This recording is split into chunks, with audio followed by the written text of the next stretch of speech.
this is basically a dispute over who should have responsibility for this 25-year-old woman. Now, she was, until Australia stripped her of citizenship, a dual Australia-New Zealand national. So the question is, whose problem essentially is she? Who is responsible for looking after her and her family, for potentially repatriating them, and, if necessary, ensuring that she faces justice?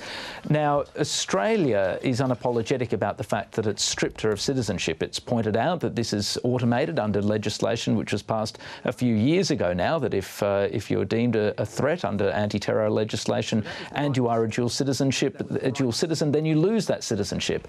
But New Zealand doesn't buy that argument, and their argument is basically, look, this woman has spent far more time in Australia than she has New Zealand. They point out that while she did spend the early part of her life in New Zealand, she moved to Australia when she was only 6 years old. She spent a huge amount of time in Melbourne.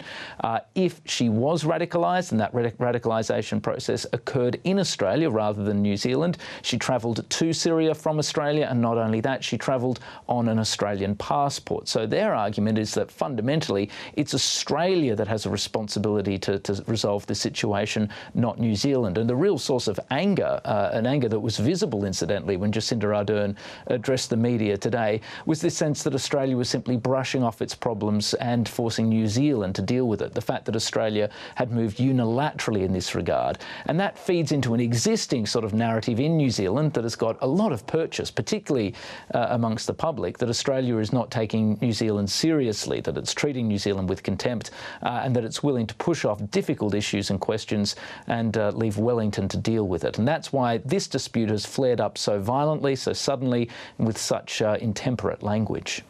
Meanwhile, Stephen, Australia has joined a global coalition condemning hostage diplomacy. What appears to have sparked this move?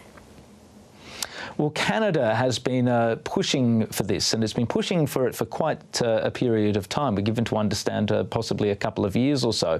Now, at the core of this, of course, is concern, particularly acute concern in Canada, over the detention of the two Michaels. They're a businessman and a former diplomat, respectively, Michael Spavor and Michael Kovrig, who have essentially been held hostage by China in retaliation for the decision of Canada to arrest a senior Huawei executive who was facing charges of sanctions busting in the United States. Now, China has been pretty clear that these two cases are linked. They view the arrest of the Huawei executive as a complete abrogation of international law, and say that they've replied in kind. But it's caused intense distress in Canada and intense controversy in the bilateral relationship. Now, Canada is trying to raise attention on this. It's not all about China, but it's trying to raise attention on this because it hopes it can use it to put a bit of pressure on China. And Australia has joined it basically because it's also no stranger to hostage diplomacy. Even if you leave aside some of the cases that are a little bit more ambiguous. We've seen a clear example of that recently with Kylie Moore-Gilbert, the Australian academic who was held in Iran for a couple of years before being returned under an elaborate prisoner swap. So Australia is really hoping to use this opportunity, as is Canada and many of the other countries, some 50 in total, to try and create some sort of disincentive to publicly name and shame those countries who engage in hostage diplomacy.